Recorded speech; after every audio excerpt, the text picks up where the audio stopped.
Testing 1, 2. There we go. Testing 1, 2, 3. And we're back with another episode. I love how it says when you test it out, it's working and it shows that it's working. And then you go to live and it says it's not working. I love technology. It's the Lakers Fast Break. Truly appreciate you joining me right here. Thank you so much again for joining me. It is the Gerald Glassford. Unfortunately, the Lakers not finding much success tonight, but I do want to go ahead and give props to everybody for being here on the day where the Lakers didn't quite get up the hill. It is, his arm was hurt. Yes. Thank you, Arcarino. Yes. It is, of course, Gerald Glassford. Truly appreciate you joining me. Of course, right from here, the Lakers Fast Break, Pop Culture Cosmos, where we cover the latest news and trends in pop culture. The Pop Culture Cosmos, each week, twice a week, wherever you get your podcasts. I've got another one coming up for you, Pop Culture Cosmos, that'll be hitting your airwaves in the not too distant future. And probably after this show, I will go ahead and post it up overnight. So it'll be there for your Friday morning drive. Go ahead where you get it, the Pop Culture Cosmos on your Apple, your Spotify, or your YouTube, or go ahead and hit it up if you're a member right here at the Lakers Fast Break as well. But is, of course, the Lakers Fast Break. Don't forget what I also do, and that is the Lakers latest show. That's part of the Fan Arc Network. Go ahead and like and subscribe there to get the latest notifications on when I go ahead and give recaps and other small other things that I talk about right there. And I'll be talking about a couple different things right there. The Fan Arc Network. It's a morning show to get you started, 15 to 20 minutes long. Usually I go ahead and cover a myriad of things in the world of the Lakers and the NBA. So go ahead and hit me up there at Lakers Latest, wherever you get your YouTube. Well, the Lakers coming in tonight, riding a 3-game winning streak. With a win tonight, they would have supplanted themselves in 5th place in the Western Conference, supplanting, the Denver Nuggets, who were hosting the Lakers tonight. And right from the start, you could say, if you took the first 3 minutes of the game out of the entire game, and you just based it off of the 45 minutes you saw afterwards, the Lakers win by 4. But Denver got off to an 11-0 start to start the game, and the Lakers, try as they might, whenever they closed it down to 4, there's teams losing. Houston lost tonight. Could have actually gained some ground on them. Phoenix lost some tonight. They could have gained even more of a buffer on them. But no, absolutely not. I was talking to Pinty from Germany. I was talking to him last night because he was not thinking at all that the Lakers are going to win this game. And I said that I don't know if they're going to win this game. I hope they will win this game, but they are competitive. They're always play hard and they always play competitive in the Mile High City. And the Denver Nuggets are not a good home team. Coming in tonight, they actually had a worse home record than the Lakers, one of the worst in the top 10 teams in the Western Conference. But that was all for naught, as they did just enough to hold off the Lakers 120 to 113. The Lakers do play tomorrow night at home, so they take the long flight home from Denver back to LA to a rested Indiana Pacers team. Now, hopefully they're still tanking and it will be in tanking mode, but we'll have to wait and see. It is, of course, Gerald Glassford. Thanks again for watching, listening. Vern, yes, this is the Lakers this year, indeed. I don't know if Joe, by the way, is going to come on, because I do know he is in transit towards spring training for the Dodgers. Draco said, I ain't even pissed. I expected to lose. I'm just mad we're having Marcus Smart shoot 2 threes in the clutch. Like, what are we doing? Yes, Rui was taking out of the game, and he had done okay from beyond the arc. Kennard was not in there, and he is your best shooter overall. So, yeah, could you say it was an issue of not having the right people out there at the right time? You could definitely say that, indeed. But that's a JJ issue there for you guys. And if you guys go ahead, and for those who do not like JJ, you might have gotten a little bit more ammunition by what you saw today at the end of the game. Stell said, what is it? Oh, I lost it. Oh, there he is. JJ sub out Ruby is a blanking criminal without what a clown. JJ, you did it again, from Stell. There you go. See, if you were not a fan of JJ before, in this last minute, you weren't now. El Rosa said, and LeBron hurt, Ayton hurt, Reeves hurt, Luca one tech from oblivion. That's right. Luca with one more tech, unless it gets rescinded tomorrow by the league, could be suspended for a game, just to let you know. And 2 steps away from a catastrophic injury. Danny, one of our problems for our Lakers is that when the Nuggets shoot, they have three. Our Lakers don't block their shot, just stand there and don't block on Uncle Joe. Yes, again, the perimeter defense for the Lakers was suspect as several threes for the Nuggets. They were 14 of 31 overall, 45% from three. The Lakers were 42% from three.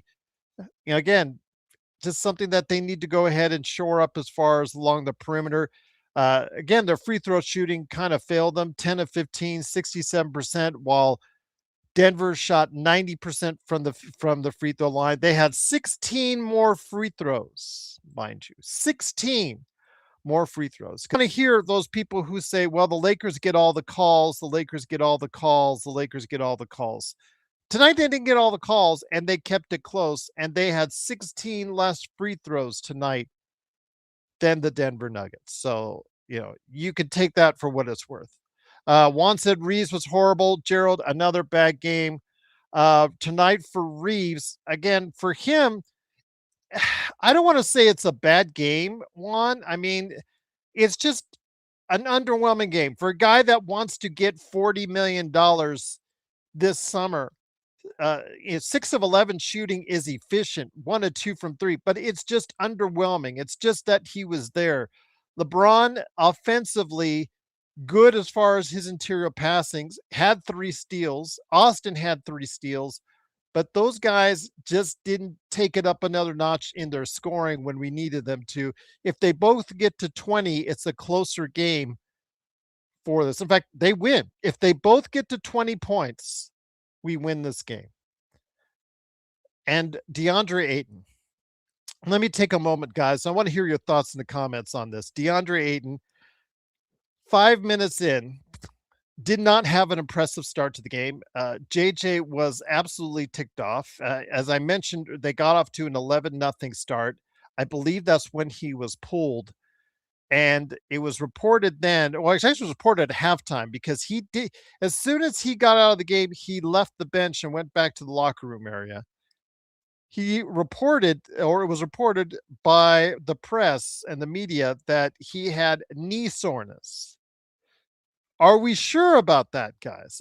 Again, if it is, then I hope he feels better. But is it truly knee soreness, or is it the fact that his feelings might have been sore because he was yanked early for his ineffectiveness right there and lack of just effort?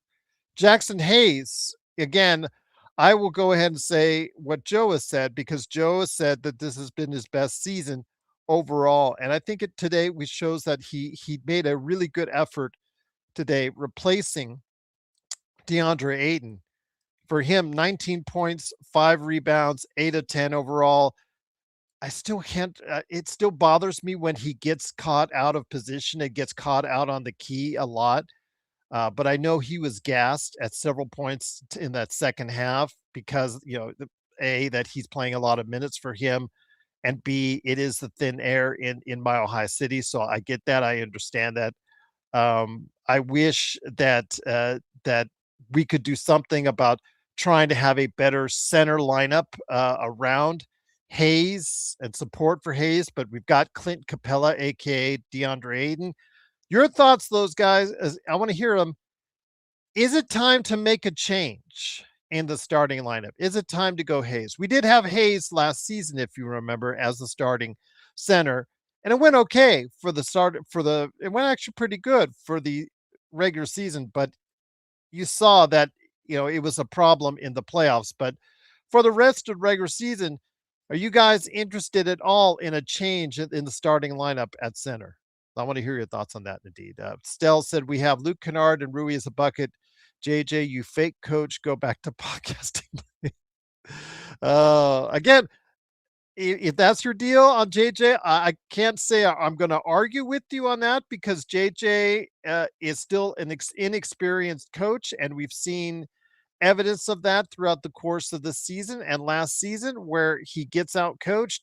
At this point in time, I don't know what he was thinking as far as running plays that consistently got the ball to the most hot and cold shooter you have from beyond the arc, because there was two, and credit Marcus Smart. He did make two threes stepping in earlier in the game, but in that situation, statistically, he is not the best guy shooting out there, especially when you have a guy that's shooting close to 40 and 45 and 50% with Rui and Kennard available on the bench. So yes, that's what I think was the most disappointing from what we saw.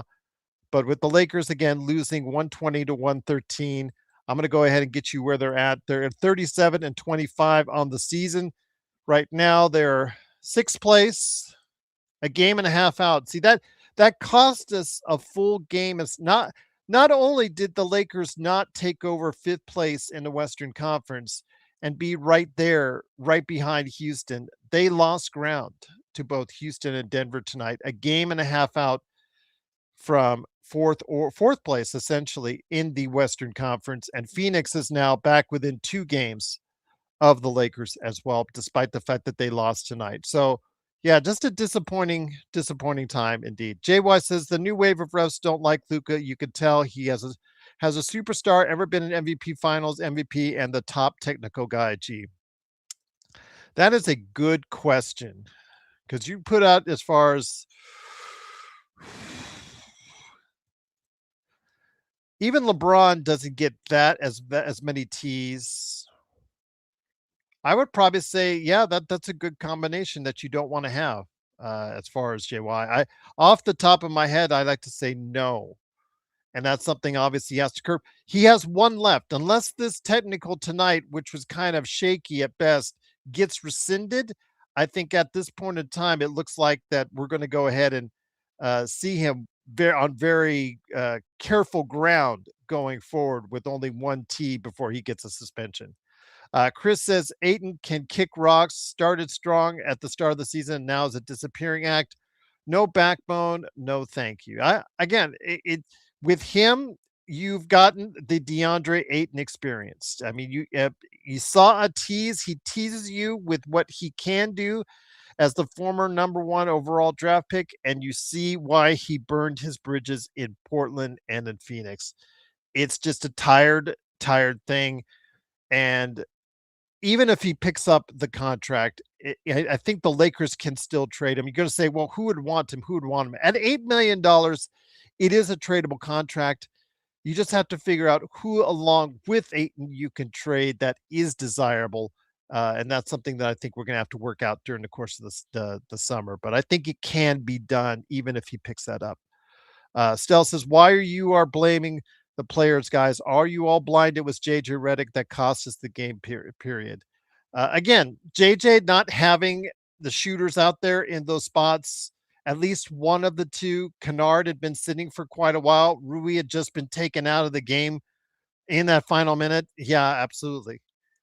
Tuff said, do you think Ayton will accept a reserve center role? Well, he can stay at home then, and that could become even worse for him. Nick T says, I miss DFS. Have you watched DFS, Nick, actually at all this season for Houston? I don't know. I think have you been aware he's been missing for most of the season with Houston? I don't know. Do you realize he's averaging 3 points a game this season? I don't know. I don't miss DFS that much. I don't think you should either. Yeah, exactly. YYC. He was gone most of the season, and now he's barely playing for Houston. So, yeah, I don't know, Nick. Between your love for DFS and your love for Kelly Olynyk, I don't know, man. I don't know. Kind of takes away from your arguments about Luka. Although there was a couple in the first half, couple possessions where I had said that you are correct, Nick T. At times he can make better choices with the ball at times, but today you got an efficient Luka again. So tell me what you want. At this point in time, he played with efficiency tonight, 11 to 24, not too bad. 3 of 10 from three. Yeah, it could be better. 11 rebounds, 7 assists, 4 steals, 10 defensive rebounds. He was the best defensive rebounder on the team. But yeah, DFS, Dorian Finney-Smith. Yeah, again, right now, it doesn't look good for him right now in Houston. So Luka is a superstar of the Lakers and passed two straight possessions of the ball. No, I didn't say Luka is a superstar of the Lakers. I just said he had for most of the game he was pretty solid. But yes, and when it came down to the point in the last final minute, LeBron made some choices. I think LeBron should have taken the ball to the rim, force the situation at hand instead of passing it out to Marcus Smart. Because Marcus Smart had hit a couple of threes earlier, but I just think that again, you got to have the right people in the right spots. And JJ not having at least one of the two top 3-point shooters out there for the team is disappointing indeed. Again, it just is a myriad of things. When you lose, it's a myriad of reasons why, not just on one thing.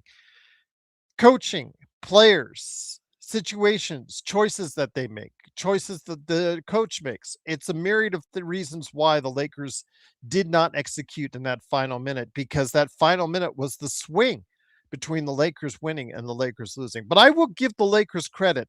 Again, they could have been just given up the game entirely after that 11-0 run to start the game, but they chose each and every time they got down double digits to fight their way back to at least make it competitive. And they do make it always competitive in the Mile High City, but again, they just could not ever get over the hump, and that was disappointing.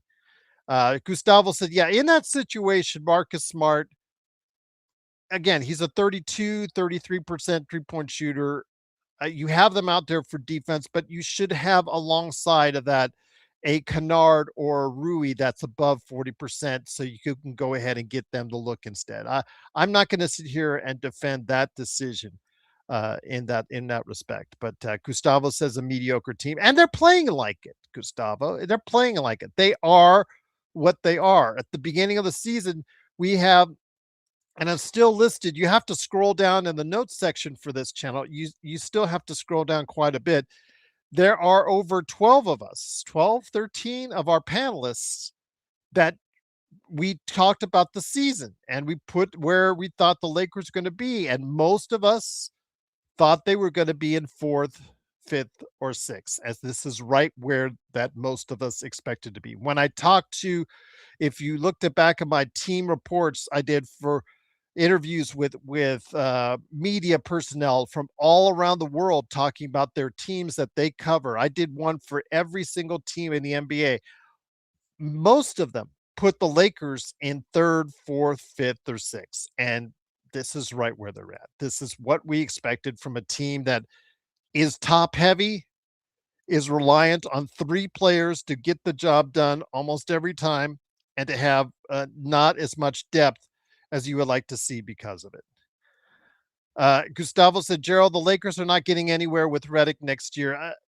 Again, when it comes to JJ, I've been on the fence for a good part of the season because I was not happy, or I was not convinced he wasn't the right choice.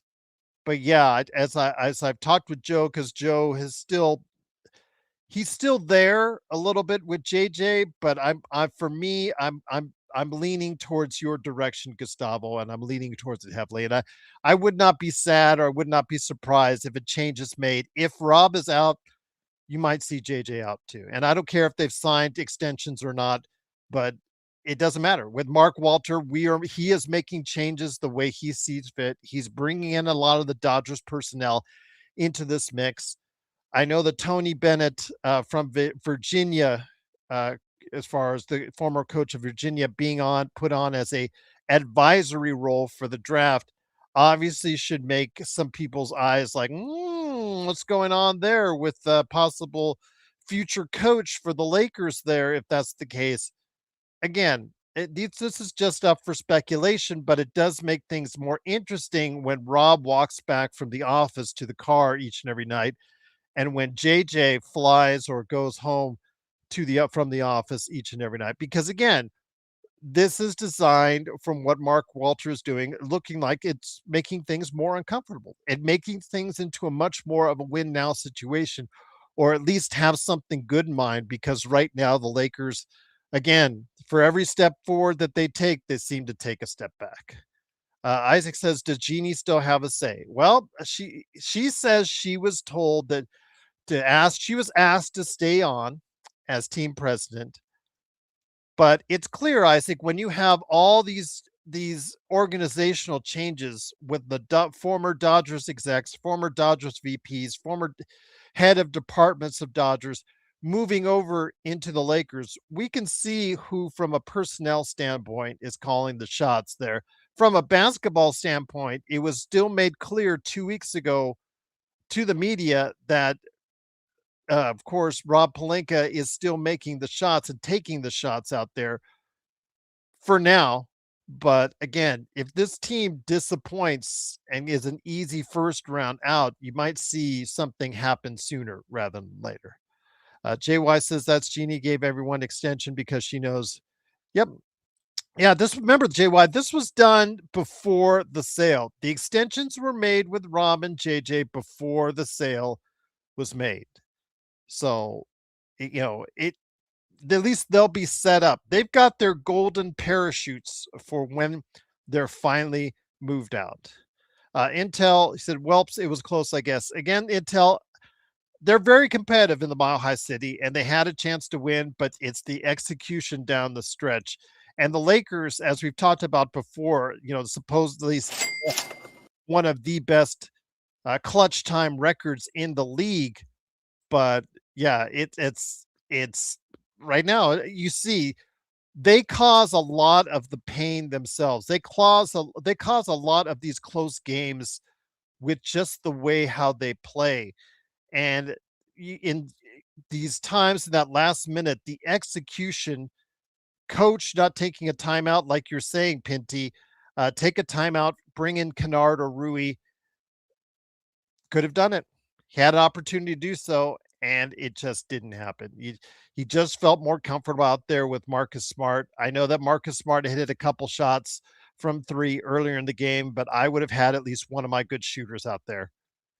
JJ Redick says it's left knee soreness that kept Deandre Ayton out, and he said that LeBron James was icing his left elbow after the game and that he was experiencing enough discomfort that it caused him to be unable to finish the game. So there's a great possibility we will not have DeAndre Ayton and LeBron James tomorrow against Indiana. Darius Serrano on Twitter said Lakers starting group was minus 13 and 4:30 of the game to start the first quarter. Then the team was plus 6 for the rest of the game. They lose by 7. That's, as I mentioned, they were down 11-0 early on, and that's essentially the difference in the game. The free throw line is also different, but the Lakers still found a way each and every time they were down by 15, 12, 13. They were still found ways to get close enough to have a chance for victory, and they just didn't get it done. They just didn't get it done. And Sports Baby says Gordon to play, yeah, would have been worse. Well, Aaron Gordon is the glue for them in Denver. Sports Baby, he makes them really, really good as far as it's concerned. They're not a championship team with him, without him in the lineup. If they don't have Aaron Gordon in the lineup, they are not a championship team. I'll just say that. Stefan Piscano, I had more pure fun watching the Lakers play that first 15 game season I had more in the decade. I love to see us make smart additions to that team that went 11-4 without LeBron. Well, again, LeBron, you won't have that problem much longer. I think this is getting to the point where you won't have him most likely tomorrow night if he's already icing down his left elbow. And then hopefully we will get a general manager in place that can make the better decisions going forward. But I'm assuming at this point, it's still Rob Pelinka calling the shots going forward, but hoping that will change. And if it does, if there's a quick early exit by the Lakers, there could be some pressure on the front office to make a change, some pressure on Mark Walter to make a change at the coaching and GM positions, despite their extensions. YYC said Lucas said should have gotten his tech in tonight and gotten his suspension for the Pacers and be back for the Knicks and Wolves.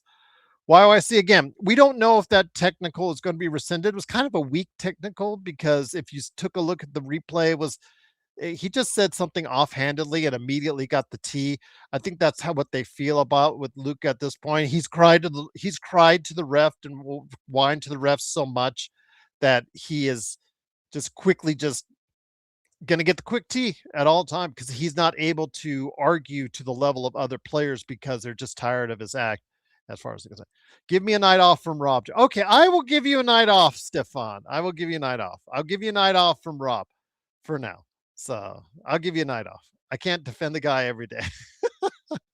No, you can't. No, you can't. Uh, funny thing is because I was talking to Pinty, who saw the 18-point game that Jay Huff got the other night, and he said, "Why can't we get this guy on the Lakers?" And I had to tell him, um, "We did, we did have Jay Huff on the Lakers. Kind of let him go." So yeah, and he was not too thrilled to hear that. But yeah, that's I'll give you some time off from the Rob Pelinka fair assessment on that. But again, with JJ though, JJ making another mistake in a lot of people's opinions, in my opinion as well, as far as not having better shooters or a better shooter in the game in that final minute when you gave Marcus Smart not one but two opportunities to hit clutch shots, and it just didn't get done. Marcus Smart tonight, 3 of 9 for overall, 3 of 6 from three. Again, he's 50% from deep tonight.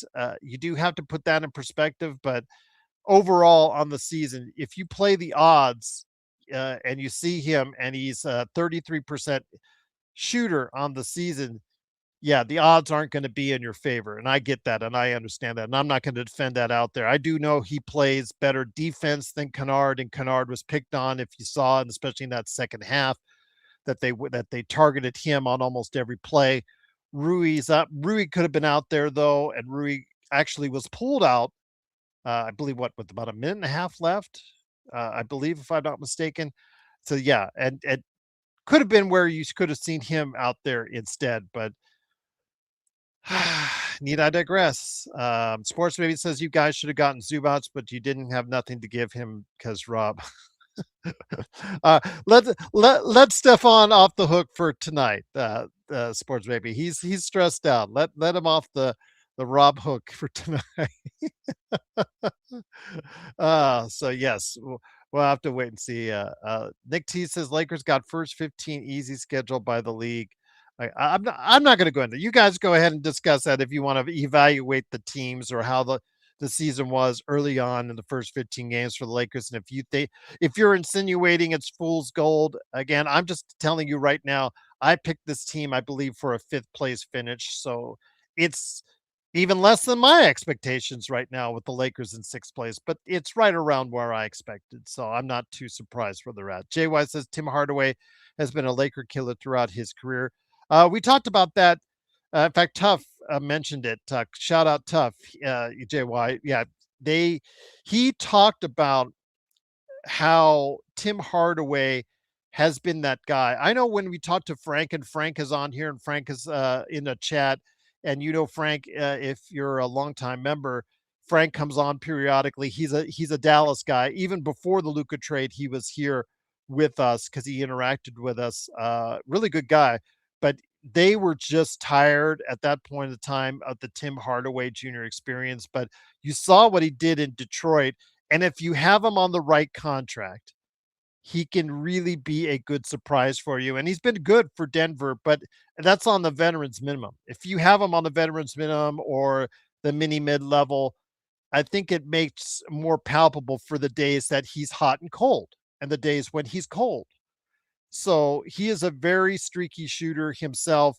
He can shoot you in the game and shoot you out of one. And today, with the Lakers, again, like we've seen before, he is very accustomed to shooting very well against the Lakers. Nick T says, notice AR Nuka not get 15 feet. Yeah, I already said that, Nick. We got outshot in the free throws as a unit, as a whole.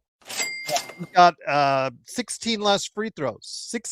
16 less free throws than the Denver Nuggets.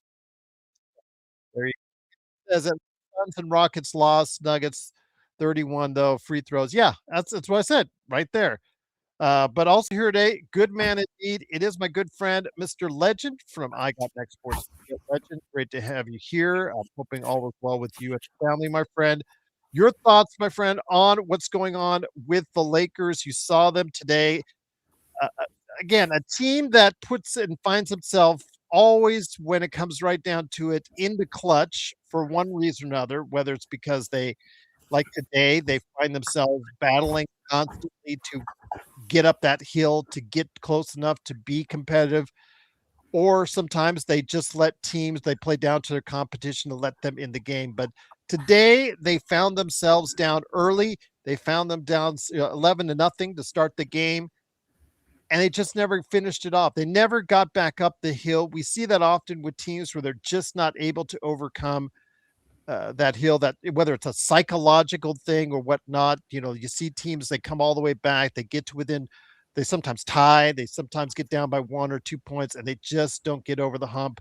That's exactly what happened to the Lakers today. But that last minute, when they had the opportunity to take that game, the decisions in that last minute by both LeBron, Marcus, you could say Luca, AR, and to an extent JJ as well, by not having the right people in the right place on offense, really did them in for tonight.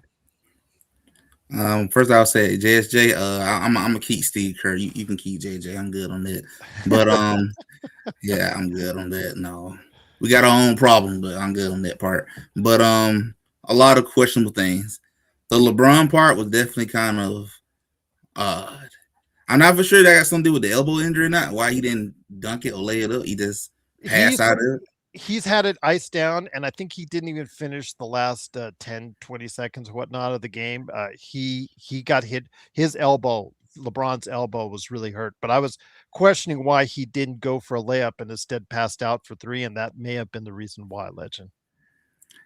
So that might explain why he did what he did. I thought it was a little odd that he passed out of that, knowing that that would have been a better shot attempt than a guy who is just not a known 3-point shooter, and you count on him to win the game for you. Not once, but twice. The Luka fadeaway shot was a little odd. That was a little odd right there. And JJ just making some weird player substitutions.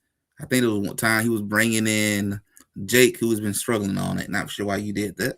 That was a little odd, but just everybody making questionable decisions. This game was right here for the taking. It was right here like on a silver platter, and it was kind of like, here you go, take it. They were about saying take the game, and they just didn't Denver take it. tried really hard to give this game to the Lakers, and the Lakers just didn't get it done, my friend. You're exactly right. And it's just a missed opportunity when you had my Warriors beat Houston tonight, and then you had the Suns lost, so that kind of keeps them away from you a little bit. And there was an opportunity to kind of jump over. Not sure what happened with the Timberwolves game. I think Timberwolves probably pulled that off. But with the Houston Rocket loss, that would have been kind of huge if you'd have won this game. You jumped the fifth. Like, that's another game you can have over Denver now. And then you kind of get closer and closer to that fourth spot with Houston losing. But now that you lost, it kind of put you back at square one all over again. And these opportunities, you just can't miss. You just can't miss these opportunities. And it don't get any easier from here. You got to play them again. You got to play the T Wolves coming up. You got the Knicks. You got nothing but good teams coming up. So I mean, this is nothing but an opportunity to kill that narrative of you can't beat good teams. Once again, the Lakers lose 120 to 113. I'm with Legend from I Got Next Sports Media. It's me, Gerald Glassford. Thanks again for watching this. I truly appreciate it. Stefan said, Gerald, if you had a vote, would Luca be an all NBA first teamer? Well, right now, in most spots, he is listed. In fact, is from DraftKings, he's dropped down to sixth place in the Western in the NBA all MVP voting. So right now, it looks like he might not even get on the first team All NBA at this point. Uh, he is no longer my number three as far as MVP voting at this point because of just the fact that the Lakers are a sixth place team. Although Cade Cunningham hasn't played as well as of late, you might still be, just based off the record, put him, put Wembanyama, put Brown, ahead of him, and that would leave him on a second team All NBA as far as it's concerned, Legend. I mean, I do know he leads the league in scoring. He's averaging 32, 9, and 9, which is outstanding. But again, a lot of this narrative that is picked out there is based off of how your team is doing. And if Wembanyama's team is doing better and he is still eligible for those postseason awards, Brown is playing well, and they're getting Tatum back here on Friday. And then you have also as well what's going on uh, with with Kate Cunningham, who we've talked about before on our NBA observations. It's getting harder and harder to justify Luka in that top five in the MVP voting. Yeah, it's getting harder, man. I have noticed that too. A lot of the media is looking more and more about where your team at and what you've been doing lately, right now, and it's getting harder to put them up there. And man, that's huge for Boston. Boston to get Jason Tatum back. I didn't think he would come back this year, but that's huge. That kind of could be a big difference maker on that side of the conference on the low. But I don't know. I mean, it's kind of hard to put Luka there right now. I almost think Luka's chance to get MVP is just about gone too, if it ain't already gone at this point. But things can happen these last couple of games. He can go off, make a little run. But man, he gotta chill out with that talking to the referees though. You one take away from suspension. And it wasn't even that much. If you took a look at the play that got him a technical, Legend, he was like about 10 feet away from the ref. Actually, he just made one snide comment and got his tee. That's because I think it's just a buildup of what he has done with the refs over the year, constantly complaining to him. They just have a shorter tolerance for him than other players in the league, Legend. Do you think that's the case in how he got his tee tonight? And do you think it might be rescinded so that he'll still be two technicals away? I mean, it counts still in the game, but as far as how many he builds up, I'm not so sure it's going to stick with the NBA as far as it's concerned. Yeah, I think it has something to do with his image to the media, his image to the referees. I meant, I really think it kind of like the Draymond Green rule. You may not have done something all the time, but because of your reputation, they're not cutting you any slack. And I think that's kind of what happened with Luka. You got that reputation of always complaining and going up to the refs, getting upset with them. That a lot of the referees they just got a little chip against you. So it ain't gonna take them much to just be like, yep, go on and take him. I'm not even think about it. I mean, he has to realize that part. You don't have the world greatest image with these referees. They're gonna already be out to get you as it is. It won't take much for them to want to give you a tech. He just got to realize that part. But I mean, it might get rescinded. It just might. But unfortunately, he ended up getting that tech, and it just ended up could have been one of the many things that could have been avoided. But I don't really think he really did too much either in that situation. It just got a bad image to me, the bad reputation with the referees, and I think that just hurt him in that part. When it comes to Jason Tatum, who was announced that it's most likely he's going to come back on Friday, JY, and also as well Tony, great to have you both guys here.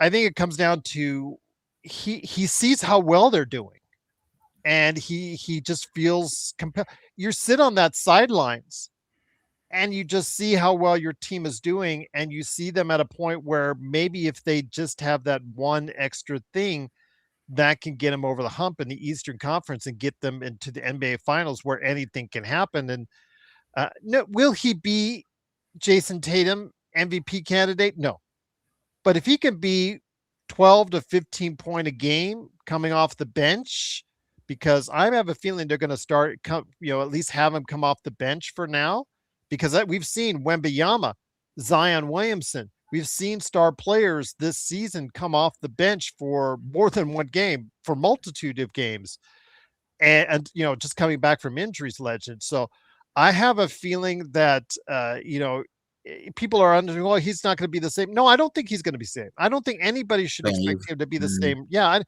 least right now. But if you got a 10 to 15 point player that you can get coming off your bench to eventually maybe start again alongside Brown as a definitive number two, who, because of his current health, will succeed to Brown because he knows Brown is the man right now. I think that, again, Jason Tatum is doing this for the love of the game and for unfortunately for Lakers fans, the love for the Celtics that he has right now and where they're at playing really good ball heading into the postseason. Legend. Yeah, I don't think nobody should expect Jason Tatum to be Jason Tatum before the injury. When he comes back, if he can just give you 70%, that's still pretty good. They're in a good situation, and I respect him a lot for doing that too. Like that let you know how much he really want to get back out there and help his team. But I think coming off the bench will probably just fine for him. Plus, I think he even made the comment that he don't want to ruin the chemistry that has been going on with this team, because I think to me this Boston team has been probably one of the most impressive things I've seen from this season. I had them dead in the water, not completely dead, but like 7 to 8 seed. We And the weren't even fact they sure if hung they're going to around, be above 500. So I didn't think that either. And look where they at. And now Jason Tatum gonna come back and maybe not be the one the one you had before, but just decent. That's still good for them. So that's unbelievable. And they're in a good situation. That lets you know that the East may not just be completely I would say Denver, Detroit, or Cleveland, or New York Knicks. You gotta have them in the mix. And now they could become a favorite just for having him just back in action. I do want to mention though as well what was going on right here in the chat. YYC, maybe Dame will come back to it. No, I think that's different because again, with them, Portland is a team headed for the play-in, and I don't.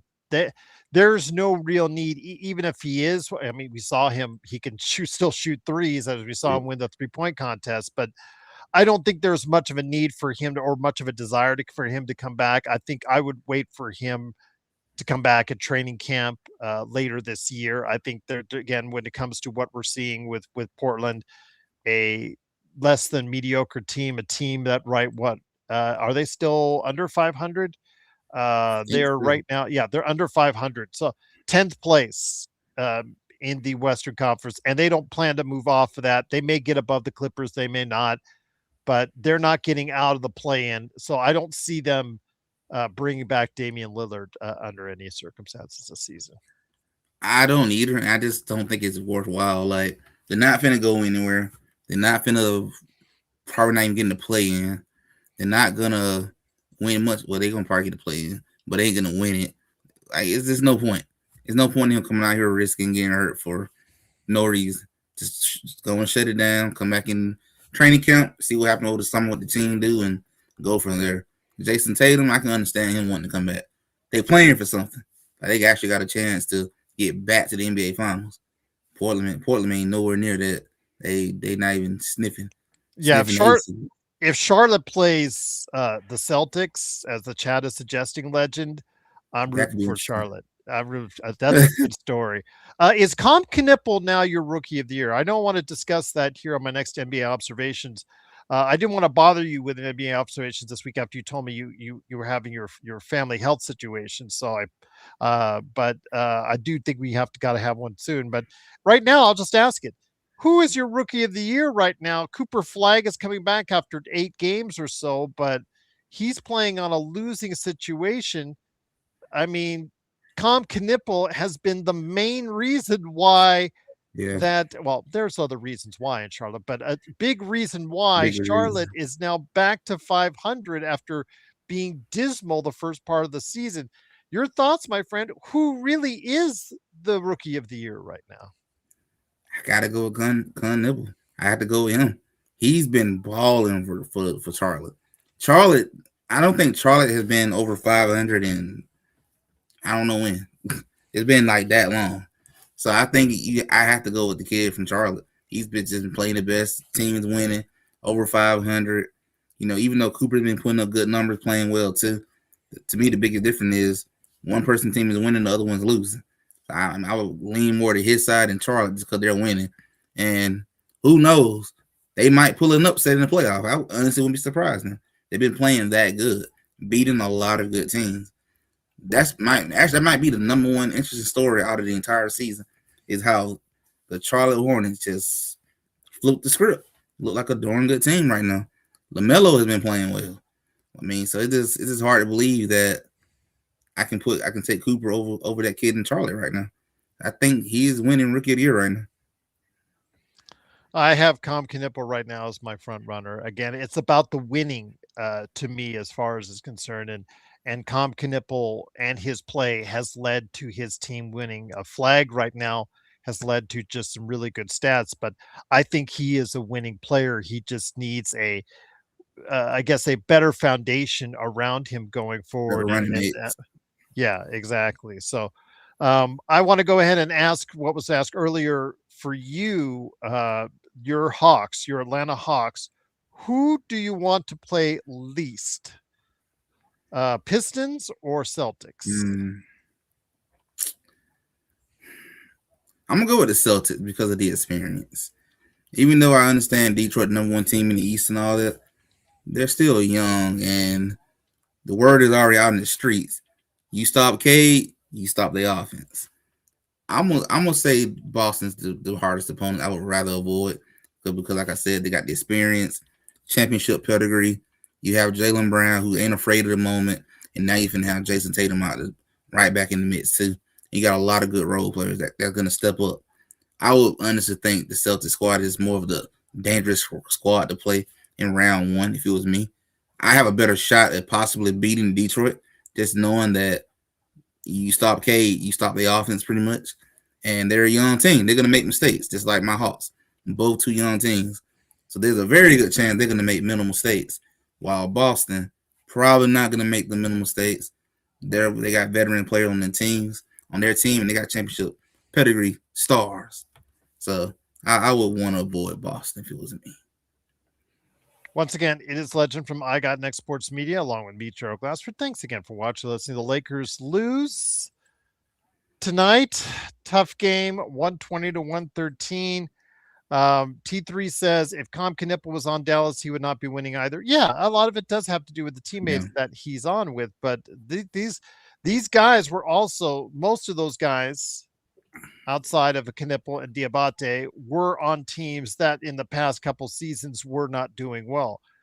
You put a Knipple, a Diabate, who in a more prominent role, Kalkbrenner as a backup, and those guys, along with what they've had as far as Kobe White that they traded for, yeah, they've got some players and some firepowers. They've now really bought into a up tempo offensive style there in Charlotte that really accentuates what they're doing, and it's not just uh, LaMelo Ball taking up the 22 second of the 24 seconds, then chucking up a three anymore offense that they've been running. It is now a much more diversified offense, and Comp Knipple taking over consistently as the leading scorer more often than not from Ball, and a player that is doing surprisingly some all around things, T3, which has been a key to their success. You cannot take away what that kid has provided for Charlotte this season.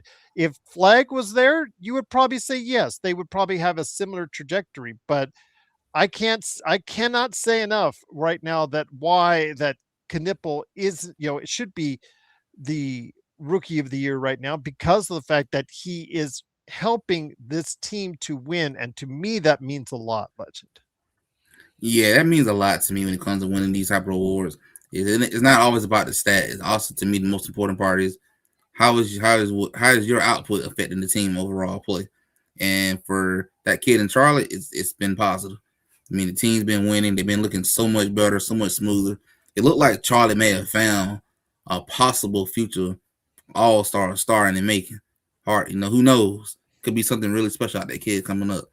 And Charlie looked like I said, I think somebody said on TV, maybe several seasons since they was over 500, and now they over 500. And the team looks that good, and they bringing the best out of LaMelo Ball. He looks so much better than what he has the last couple seasons.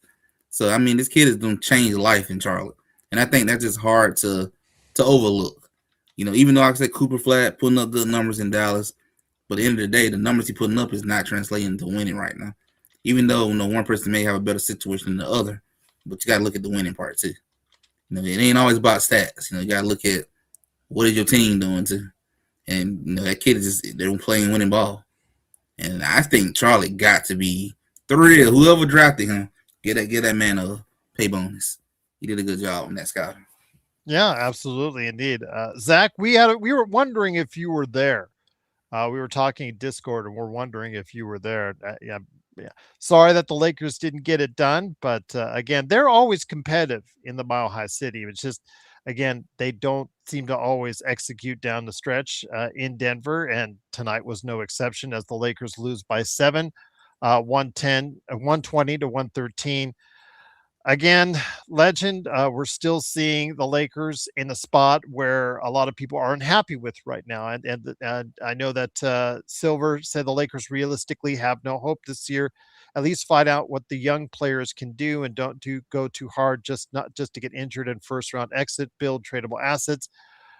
I don't see many young players that can make an imprint right now. I don't see when I see the Lakers as far as I do want them to play and see what the young guys could do. But when I look at the Lakers, I look at the as much as I like the Timmies and the Nick Smith Juniors and the the young players, the Kobe Buffkins of the world. I don't see them making an imprint on a rotation anytime soon. But the one player I don't have a clue on because he's been injured for a good part of the season. Then JJ has just not played him the rest of the season is Adu Thiero. When you have a player that you traded up twice in the second round for, is it puzzling why you're not giving him more of a chance and an opportunity? Because again, Rob has probably talked to JJ again and say, hey, I traded up twice to get this guy. He's playing, he's healthy now, he's in the G League, been playing. Is there a possibility you can get him some burn right now on this roster? Yeah, because you probably wondering like, well, I might want to trade this kid or something in the future, and you ain't playing him. I mean, I can't trade him. Why He would has somebody no want a value. person you ain't using? There's no value to. You just wasting money. You just spending money on a dude who's just collecting a free paycheck at this point, and it's just kind of unfortunate. That's a question you had to ask JJ on that one. I mean, you kind of hurting trade value. Could be a good asset to get. Somebody might be willing to take him if you can just go out here and give me 10 points. You know that helps a lot. 10 points can make a big difference. And the fact that he's getting 0 DMPs and just sitting on the bench, passing the water bottle down to everybody else, is just not helping. Just not getting no value. I mean, it's kind of you about got to question JJ on that part. Do you There's really? another person I've been wondering too about the kid they got in the buyout. They haven't been using him that much. Oh, Kobe Buffkin? Yep. Oh, well, he was a former draft pick of yours at Atlanta. I would have evaluated him on a second 10 day. They were too quick to run. And now it's mind you, it's only a contract for the rest of the season with a club option for the next. But I think I would have waited on him to commit to something like that, just another 10-day contract to see if JJ was going to utilize him in the rotation. But again, all it takes is one performance coming off the bench in a limited amount of time where these kids have to perform or else they know they're not going to be playing any games unless it's garbage time for the rest of the season. Right now, Nick T, if you really want to know, Adu Thiero, I think you're averaging more points than Adu Thiero is right now in the NBA, 1.6. And I'll put it to you this way. Again, I know that it's been called my guy or whatnot. He's not my guy, but he does have some flaws. But Maxime Renal has been averaging a double double in the past 15 games for Sacramento as their starting center, and he was drafted after Adu Thiero. Hmm. I just want to leave that with you. He's had games in one game where he scored more points and got more rebounds than Adu Thiero has all season. And that to me is just it's I don't know what to make of Adu Thiero. I don't a kid like that because he doesn't have an opportunity. Part of it was his because of his injury, but now that he's healthy, he's an athletic wing who's a defense first type of guy, which to many people out there, to many fans, to many followers, to many observers, could be something that the Lakers sorely need is a defender out there that can provide some help for the Lakers on that end of the floor. He could definitely develop into that. He could develop into that 3D wing that you really need, but he got to stay healthy. That's the biggest thing. You know, he's been having a lot of injuries this year, and it just haven't been able to get a lot of play time. But if he can just get healthy and just have a chance to get some run time in, he could really end up being what the Lakers needed. And it'd be so good if he turned into that because you already got him and you'll get him for a cheaper price. So that to me kind of pays off in the long run. But I kind of understand more and more why Mark Walter went in and got someone else to handle draft decisions going forward. Just because of you look at all the misses that you had throughout the draft, and I guess Matt Chris is still looking better and better every day. That's his best. That's Rob's Yeah. best draft pick of the entire decade is Max Christie, and again, he's playing for another team. So that, but again, we got Luka for it. So it's a tit for tat. But as far as the being able to all those other opportunities, you had to get a better player. Now there is a player right around where they're drafting right now that could be available that is from Michigan, and I know Rob likes his Michigan guys, kind of like Mara, the 7'3" guy from Michigan. Kind of say I like him. I mean, he is 7'3", 250 guys. I'm just leaving it out there. There are other guys out there. I'm still looking at it, still evaluating whatnot. But I just said he could be in that area where the Lakers are picking. Just saying, just saying. And I understand he's Michigan, and I'm not saying because of that. I'm saying because of 7'3", 255, and the fact that he's a good rebounder and passer from his position. But be that as it may, legend, we'll get into the draft here as it gets closer to the end of the season and into the end of the season. But I did want to stress one last thing. The Deandre Ayton experience continues. Yeah. He was I in there called for well, we both called it beginning of the season. It's that's what I termed it, the Deandre Ayton experience. I mean, people were just really super high, and I was like, I don't know. A Magic Yeah. Man was like, he was really on it too. Uh, because of the fact that there's reasons why he burned his bridges in Phoenix and Portland. And now you're seeing why he burned those bridges in Phoenix and Portland. Now, mind you, it's not costing the Lakers as much. And people are just assuming he's not at this point because he's so mad, the Clint Capella stuff and all that. He's going to just opt out of his contract. Yeah, It's he not a done signed it. deal. Not a done deal that he's going to opt out his contract because he might not have the opportunities to do so. But be that as it may, legend, tonight, 5 minutes, he leaves, immediately goes to the locker room. It's not a coincidence the Lakers are down 11-0. Never comes back to the game. They tell us at halftime, in fact, he's not even on the bench. They say it's because of knee soreness. Is it truly because of knee soreness? Do you think there might be something else involved? I really want to say I wouldn't be surprised if he was pouting about getting taken out of the game, man.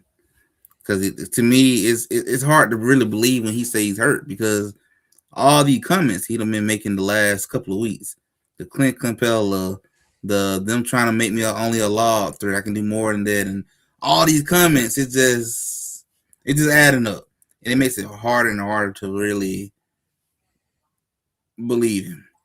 So maybe he's hurt, but there's a part of me that kind of believes he just think he's upset. He don't like his role. He's unhappy, and I think he's just conflicted with himself right now. I think he's having a hard time accepting that you are just not that guy, man. And Laker Nation is really seeing what Phoenix and Portland was talking about. I think I literally saw somebody on Twitter from Portland message somebody on Lakers saying, "Told you, this is what this guy is all about. This is what Monte Williams and Autumn was talking about. This is what they were talking about all them years." And it's disappointing to see that this is how he's going. And I really would have thought that he would have turned things around, knowing you're inching closer and closer to falling out the league. And I guess he just don't care. I don't know what to tell him. For the record, I'm neither a LeBron hater nor LeBron stan. I'm a LeBron. I hate the noise surrounding LeBron. I'm a hater of the fact that he's getting $52.6 million a year. I do like the fact that at age 41, he is giving you 20 points a game. How many 41-year-olds ever in the NBA have given you what he is giving you right now?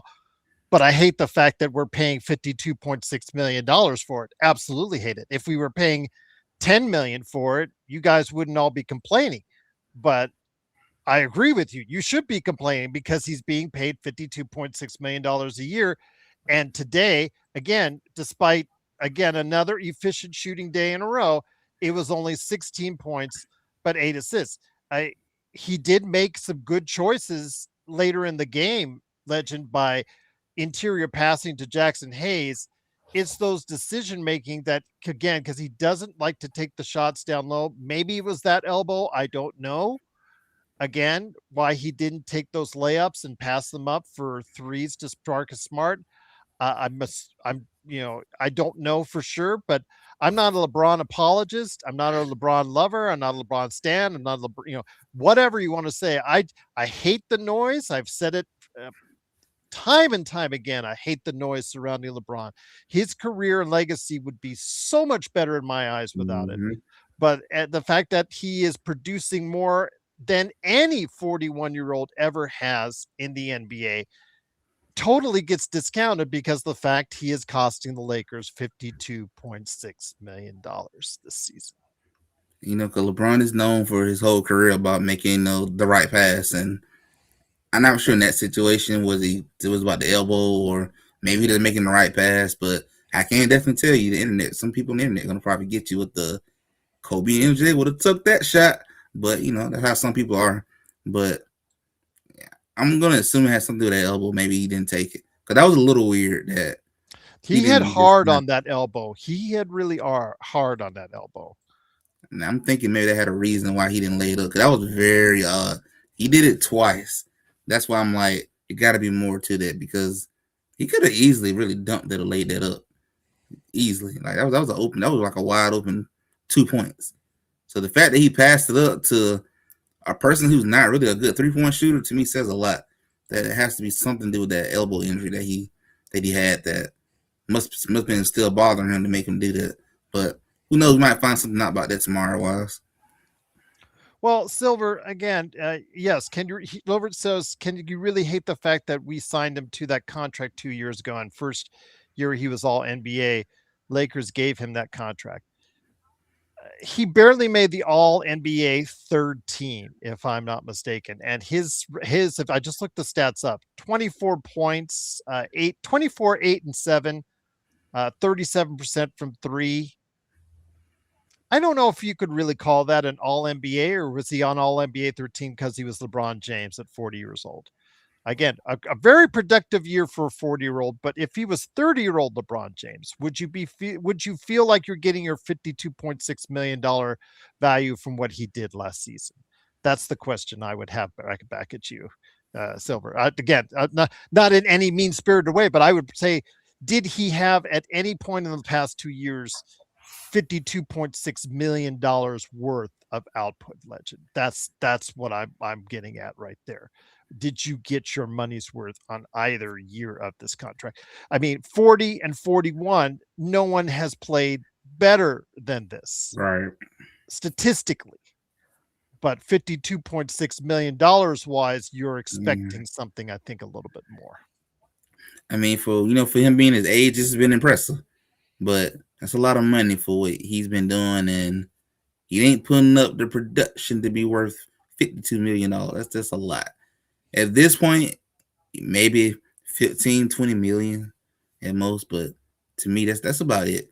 It's just hard to pay him 50 million. I can't pay that at this point in Well, he's age. been in the league so long. That's where his salary falls, is in that 50 million range when you're looking for a contract like that. So it's just, it's what the market demanded, and he does generate that money and then some, as far as auxiliary stuff, as far as merchandise sales, ticket sales, both on the road and at home. Nobody could question that. He is more than his weight on the $52.6 million from a business perspective. It's just on the court. Have you gotten $105.2 million for the past 2 years in production? I will say maybe 2 years ago, you got really good production out of him. I think last year was kind of so. He did pretty good until he got hurt, and I think this year's when you really starting to see a lot of decline. You There were a saw lot of some players, decline I last think, year. that there were a lot of players last year that didn't qualify due to the injury level. I think that's why he got in there with as an All NBA third teamer, if I'm not mistaken. So That is true. A lot of people was hurt last year coming toward the end of the season, and I think this year you saw a lot of decline. I think this year this is the most we don't. To me, I think you don't seen it. You know, missed a lot of layups and dunks, a lot of free throw percent, a lot of bad shooting game. I think the age is really starting to show more and more this season, and it's just letting you know that the end is definitely coming. And I'm kind of interested to see what he do going into this off season, whether or not this this be his last season or next should be the last season. But you can tell the age is starting to show more and more now.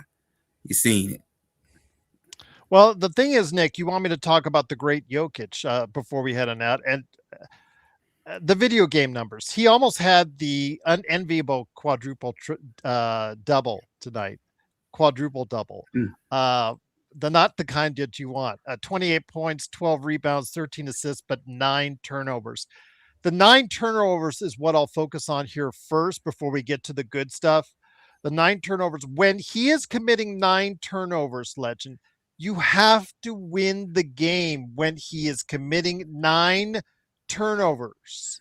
That's 3-4 turnovers is a normal Nikola Jokic game, but 9 turnovers, legend. You let those opportunity by when he's doing that badly as far as that that sloppy of passing. That sloppy of passing. You cannot pass up those opportunities when you have them. Yeah, you cannot pass him up. Like Joker had 9 turnovers, and the whole team was kind of having a sloppy night with the ball. You got to take advantage of it. That at least kind of makes up for your defense. You have to sit here and take advantage of the Nuggets turnover because that is fast break points for you. And knowing that your defense has been struggling all night, that's your opportunity to make up for the lack of defense not being there that you need. And just unfortunately, they missed them opportunities. And like I said, end of the game, Denver was really just trying to keep it the game. They was trying to give it to you. They About kept 2 minutes kept left. giving it Yeah, to they you. were trying to. Yes. 2 minutes But left. They were trying to give the game to the Lakers, and 1 minute left. The Lakers were trying to give the game to them. just gave it right back to him. Like, here you go. Look, we don't want it no more. Here you go. But I will say this when it comes to Jokic. Joe and I have been in universal praise of Jokic. He is the best player of this decade. I don't think you can argue that. Do you remember? I don't know. Heading into the season, a lot of people were already discounting Jokic because he didn't look so good in the EuroLeague. Oh, he's not doing so good in the EuroLeague. Oh, it's all over for Jokic. How do you guys say he's the best of this decade? Yeah. Oh, lo and behold, he goes ahead and starts getting his video game numbers. He gets hurt, legend. He's came back and he just wasn't quite the same per se at that level because I think he had taken over MVP before he got hurt, just over SGA at that point. Kind of obviously now it's reverted way back since then, but he wasn't quite the same. I mean, coming off a knee injury, I can't say I blame him. He's starting to turn it up now, getting those video game like numbers again. Uh, it's going to be hard to stop. If he cuts down the turnovers, he gets Aaron Gordon back, and they get this team, they're going to be a very difficult matchup for anyone in the playoffs. Yeah, they're gonna definitely be difficult when Aaron Gordon get back, and plus they're gonna actually improve their defense too once they get him back as well. So the fact that they're winning these games without Aaron Gordon, and then I think somebody else is hurt too, and then the fact that you're winning these games is impressive. They're gonna get better, and that's the thing that to me is scary about Denver. They're winning these games, but they're gonna get better once they get healthy. So that's a good thing for them, but that's scary for everyone else. That's why I tried to tell someone earlier. Their Denver defense has not been great, but it's going to get better once you get Aaron Gordon and others back into the mix. It's going to improve, and then they'll play defense the way that we expect out of them. But you have to take advantage of this, and that's a lot. That's some things that some people in the West just didn't do. They're hurt. You have to take advantage of it. But that's the wild, wild West for you right there. Before we head on out, I wanted to go ahead and mention Silver says, can you ask when Ox comes on next show, how would Ox look at Braun's legacy if Braun were to take a massive pay cut to win another. If he went ring chasing, is what you're saying, Silver. Uh, Mm. I don't know if it's his legacy be fine. I don't think people should worry about his legacy, or he should himself should worry about his legacy. It's already set and done. But you always want to end your career with a winner, because it's the last thing you'll taste. You either taste yourself. You'll either taste the losing, the prospect of losing and being humbled by it, or a bad season and being an afterthought, or going out a winner on top. That's the ultimate way to go out. And yeah, if he's ring chasing for the veterans minimum, I can't blame him. He's earned it at this point in time. I don't think it'll destroy his legacy or hurt his what hurts his legacy is all this other shenanigans that he's been doing throughout the years off the court. All the stuff that off the court that hurts his legacy more than him ring chasing for a year, Legend. Yeah, that hurts a lot more too. It's not even about the ring chasing to me. It's the odds. It's the stuff that happens off the court. It's the Rich Paul podcast saying ridiculous stuff, and it's the stuff when he did the little stunt in the summertime saying we all thought you finna retire, and it's just a wine commercial, and a bunch of other stuff that we don't see over the years. It just get ridiculous. The other part is ridiculous. When you went to I don't know what was he even doing there. The Clippers organization gym with the Clippers sign. You play for the Lakers. Come on, man. You know people ain't gonna like that. You know what you was doing. But it's just that type of stuff that's what hurts to me, hurts his legacy a little bit. And I sometimes think, and I heard more and more people start saying this over the years too. Sometimes his fans, if his little LeBron lawyers, they kind of hurt him too a little bit. Cause the fans say ridiculous stuff, and it backfires on LeBron too. So, you know, it's the stuff off the court is what kind of ridiculous. Well, a lot of people just don't like. It ain't him. It's the off the court stuff. It's annoying. It's aggravating. It's tiring. I guess Stefan is asking if we'll do our top players in the last decade in order. So from 2016 beyond, before we end and out. And he has his list. I'm going to put it up on the screen. Once again, please like and subscribe, because it helps out the channel a long way if you do it for us right here at the Lakers. Lakers lose tonight, 120 to 113, 37-25, sixth place in the Western Conference. They play tomorrow night at home against the Indiana Pacers. Stefan has Steph, KD, Jokic, Giannis, LeBron, and SGA. I would have it a little differently. I'm gonna let you think about it here for a second, Legend. I'll put it a little bit in mixed order here. I'm gonna go ahead and have Jokic number one. I'm gonna have LeBron number two. I'm gonna have Steph number three. I'm gonna have KD number four. I'm gonna have Giannis number five. And then SGA at number six. SGA just because of the fact that he is new to the scene, or relatively newer to this high level of basketball, as far as it goes. So I think he has to get less opportunity as far as that high level in throughout these 10 years. I guess maybe Giannis to maybe 8 or 9 of those years. Even you could even say all 10. He's been at that level with these other guys. But I'm going to have to say, for me, Jokic number one, LeBron number two, Steph number three, KD four, Giannis five, and SGA six. I think for me, I'm definitely going with Jokic at number one. Next one to me is pretty difficult to do. But I'm probably about the same as Gerald. I'm about the same as you. I'm about to go with LeBron in second. Then my boy Steph at three. Then I'm gonna say KD four. I'll go with Giannis. I'm probably about the same list as yours, honestly. I was about to flip SGA and Giannis, but I just don't think SGA has enough seasons. If you talk right. about the last 10 seasons, I think there's, because SGA for a good part of that was a rookie coming up in the league, improving year by year till suddenly he's a star. So, yeah, I have to give the body of work to those first five guys first before you put SGA. And it's no disrespect to SGA, it's just he hasn't been there longer. So, if you're going off of a all decade by the time 2030 is up, you're going to have SGA higher up on that list. Yeah, I think it'd be much higher as we get closer to the 2030s era and all that. like you said, he's still brand new to the scene. Just now reached his first finals and possibly on the verge of getting back to the finals again. It's a little soon for him, but Giannis, he been in the lead for a while. Don't already won his first championship, so he can definitely be in the mix. LeBron, Steph, and Jokic, same thing, been in the mix. SGA is coming. He is coming, and I think Victor Wembanyama will eventually get his name in that mix as well.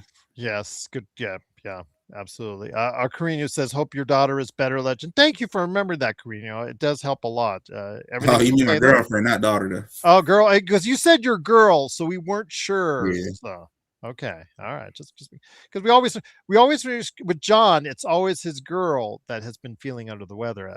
So yes, as you take kids to school and they just immediately catch everything else that Oh, well, yeah. as a teacher, yes, I know all about that part. they play ping pong with each other. Yes, as someone who had two kids, has three kids growing up. Yes, they play ping pong at school with the cold and the flu Literally every had to tell single the year. kid today, nope, turn around, you got the flu. Go out. Ah, Robert is here. Great to have you back, Robert. By the way, guys, I'll find out. I will post for the Laker Holics if they're going to do a show on Saturday. They haven't started talking to each other yet. They usually will figure out something, hopefully Thursday or Friday. So that's the case. I haven't heard anything yet. If that's the case, I will schedule it and you'll see it on the channel for Saturday at 11 if they will be here. But we will wait and see on that. But Robert Wheeler said, "Did your confidence go up and down or stay the same considering the Lakers had a chance to win late, considering the Lakers are ranked bottom 10, the defensive, and has best offense in the league?" Well, Robert, it's a thing where my confidence didn't go up and down. I mean, they are competitive always in Denver. They always play well and competitive in Denver. They don't win as much as they should in Denver, but they always seem to play very competitive in the Mile High City. But when you're trying to come back time and time again, it just then they were making mistakes, or once they would get like down 2 or 3 or 4 points every single time, Legend, they would make one or two mistakes that would put them down 10 to 12 points, in some cases 15. It just, what you could just see, it was not going to be their night. So no, I wasn't surprised. I'm sad for guys like El Rosto, who even at 11-0 said that the Lakers were still going to win. He still believed right there on Discord that they were going to win. As for him, I feel badly the most. I mean, I feel bad for all Lakers fans the most, but when you go and put yourself out there on the line right away and say the Lakers are going to win, and they almost got it done. But again, it's so hard in the NBA, not just physically, Legend, to come back from those type of deficits all game long. It's the psychological part of it as well. Yeah, it's just hard to do it, and when you dig yourself in the hole, it takes a lot of energy just to get back in the game. A lot of mental energy as well, not just physical but mentally as well. And when you get back in the game, you're down like 3 or 2, and then the other team goes right back on the run and the lead boosts right back up to like double digits. That's deflating. T-both mentally and physically, that's deflating. And when it happens, not one, not twice, but 3 or 4 times, you get to the point you be like, all right, they got this game. He doesn't end up giving up because like it keep happening over and over. And it is mentally draining. And so it's definitely not something that's easy to accomplish. So, and I would say, from my opinion, I would probably say my confidence is still the same. I'm not surprised. I'm not shocked at anything. It's almost like it's what they've been doing most of the season. So I'm not surprised. So I'm not really too surprised at anything that happened so far from this game. Still about the same, but it's still 20 something game left.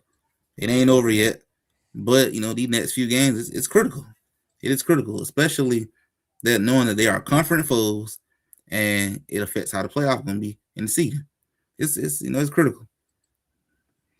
Before we head on out, I did want to mention, Robert, again, I know you had said before previously in a question of, I think a few weeks back, in regards to the Lakers really high at that time. It's still good. It's still really good.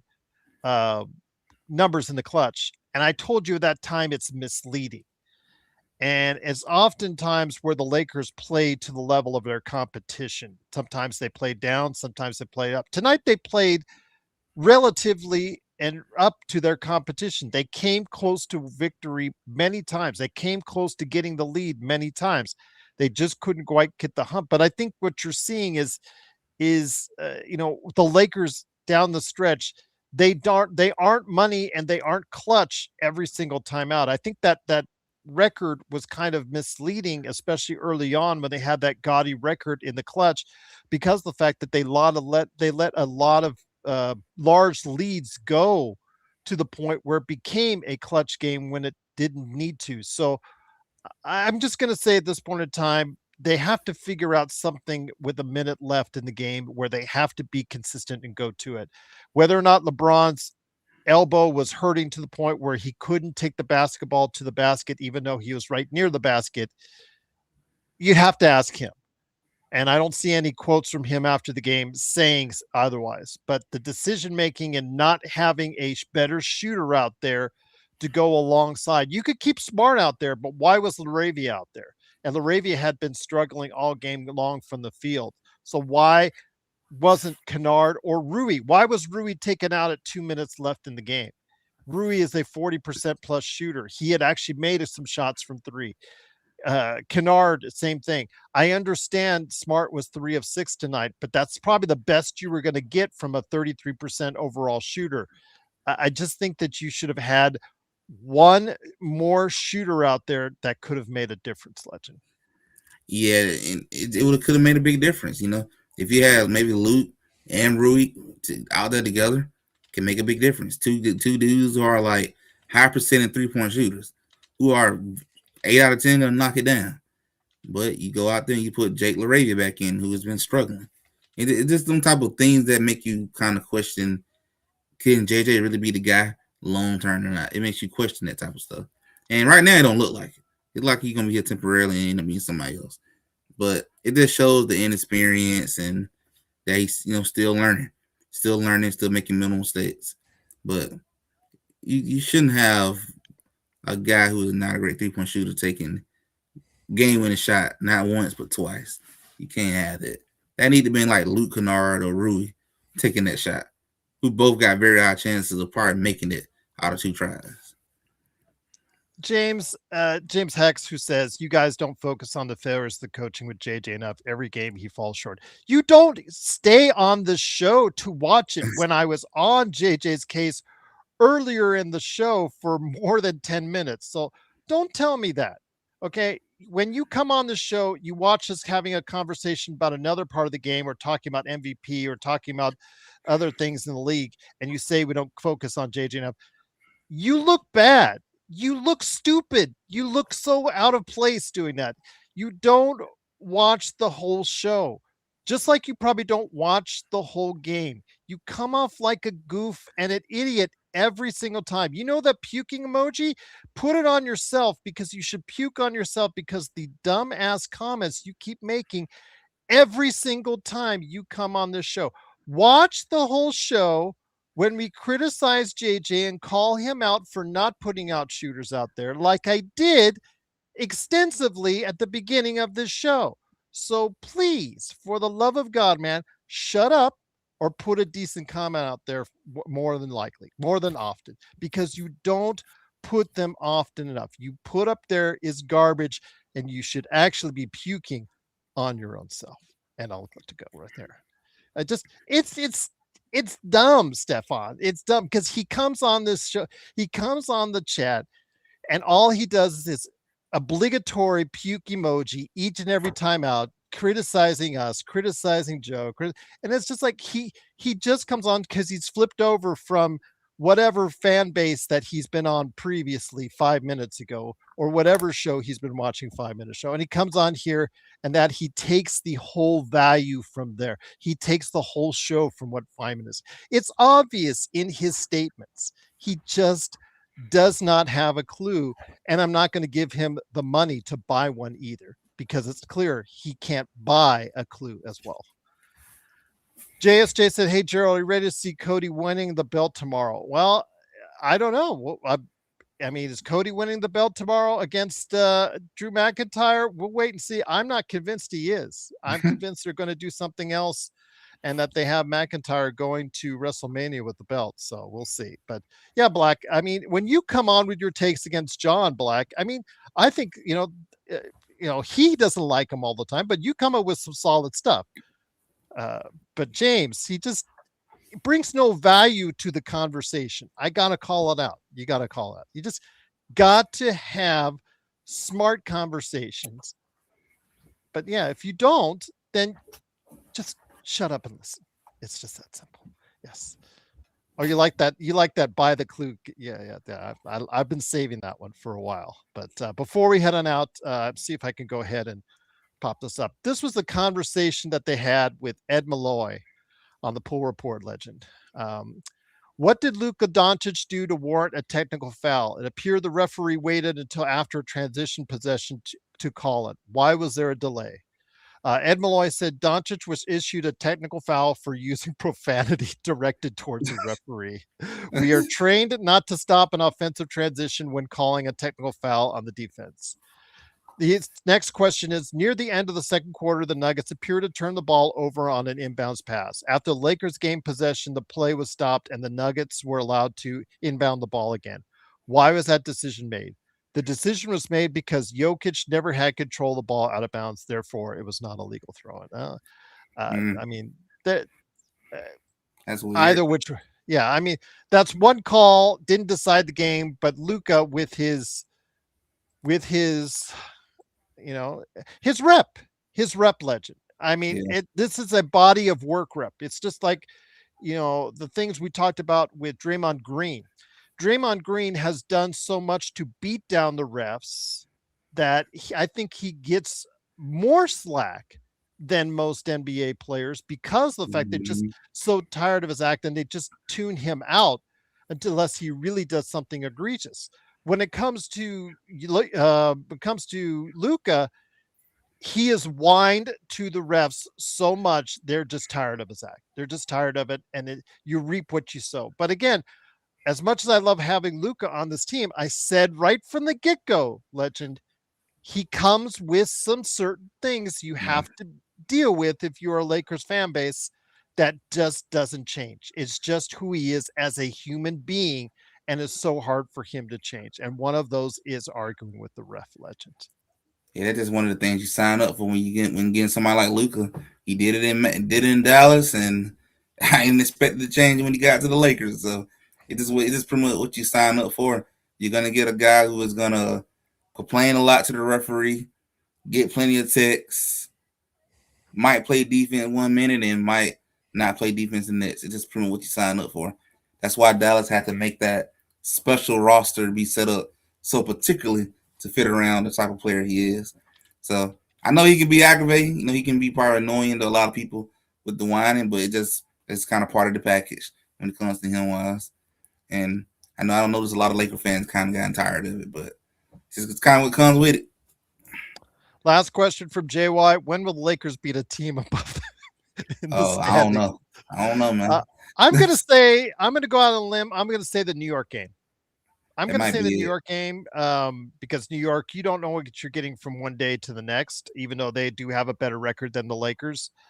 But Minnesota's sizzling right now. Minnesota's moved up to third place in the Western Conference after being mired between fifth and eighth most of the season. So got to watch out for them. I do not think they're winning that game, but the one against New York, I kind of like. And we'll see. Indiana would normally be like a day off, but again, they're flying from Denver, and Indiana's been here for days because they had the Clippers game. Who knows what's going to Who happen? knows? So who You know, knows? bad Yeah, teams can beat other teams, so it yeah. happens. Will Luca have an impact on the city equal to Shohei or Tani? Listen, I don't know. Ooh, Otani. I don't know about it. It's a little too soon. Yeah, I would say Otani. I mean, because my wife and son went to Japan last year, and again, she said it best. She said it best, legend. When she got lost, or she needed to get directions, or she needed to find her way back to the hotel, legend, she used Shohei Otani billboard signs to get her back to the hotel. That's how prevalent he is in their society. That's how over huge he is. And in LA, that has transferred over to the LA cities. And LA right now with back-to-back world championships, I think that's what it would take for Luka to supersede or get close to what Otani is doing right now, Legend. Yeah, he's gonna have to win a championship. And I feel I like he's think gonna too. add an MVP on that too. Yeah, I think at You least gotta one. have some MVPs on the 2 titles. MVP, you gotta have it. Right now, it's a long ways off from there, but Yeah. So my friend, Project Helix for Xbox is the next Xbox right now. That's what it's called, Project Helix for now. They'll probably call it something else, of course. Sometimes those project names are actually better than the actual names they come up with. yeah, Well, you're right about that. Nintendo, Sony, and Xbox. But before we head on out, what's going on at I Got Next Sports Media? Right now, got a page set up to where I'm gonna probably talk about the return of Jason Tatum, talk about Detroit Pistons. We're gonna talk about the Spurs are coming into age, so we're gonna definitely talk about that. And then on my gaming channel, I might talk about the Xbox Helix. You know, now that we know about it, and now that we know the real thing, we know PC and console is gonna come together, so we know it's official now. Well, Arcarino, it's 2 a.m. For Legend right now. I'm just grateful that he's even here. So I'm so thankful. And Legend, I do got to get us together for an NBA observations in the night. As soon as you're able to, we'll go ahead and do it. But once again, it is Legend. Although he might be here tomorrow night. If you're here tomorrow night after the Indiana game, we'll go ahead and talk more NBA. It is Legend from I Got Next Sports Media. Please like and subscribe. Thanks so much again for joining us, everyone. It is Gerald Glassford. Please like and subscribe before we head on out. It is truly immensely greatly appreciated if you do. Also, as well, I've got a Lakers Latest, part of the Fan Arc Network, the Lakers Latest channel. I put it in the notes, so don't tell me you can't see it. I've been putting in the notes down for the past 20 days. You can't. I bring up a new episode all there almost every day. It pops up right around 8 o'clock in the morning Pacific time. It's 15 to 20 minutes long. I try to go ahead and bring up some things that you've seen here and then some things that you may have not seen here. So again, if you are interested and you want your morning fix of the Lakers, it's right there for you at Lakers Latest as well. But again, Arcarino at JSJ, great to have you here. Luka needs an RKO the next time he gets attacked. Well, you know what? The league will give him an RKO the next time he gets attacked because that'll be a suspension. Because I don't think now, since he said an expletive to the ref, that he is going to get it rescinded. So there you go, indeed. But Stefan, Tufso, everybody that's out there, greatly appreciated. I'm going to leave you with this. From my man Drip Show, I'm going to be Brad Pitt here, Legend. What's in the box? What's in the box? You will find out soon what's in the box right here, because my man Drip Show and courtesy of El Rosto has really done something special here. So yes, what's in the box? I think you'll find out tomorrow night. I'll go ahead and debut it because it's something special right here. I haven't even seen it myself. I've just cut the size where the tape is. I have not even opened it, and I will not open it until tomorrow night. So if you want to see what's in the box, what's in the box, what's in the box, I hope it's not Gwyneth Paltrow's head. That would be bad.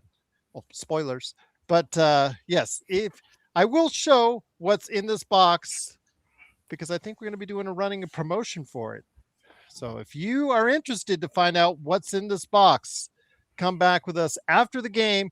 Indiana and the Lakers tomorrow night, right here at the Lakers Fast Break Podcast.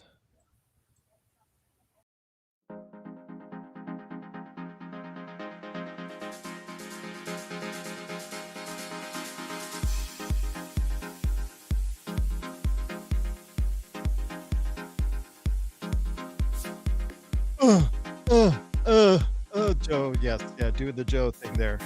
I know that sounded weird, but hope everybody has a great evening and a fantastic Friday. See you then.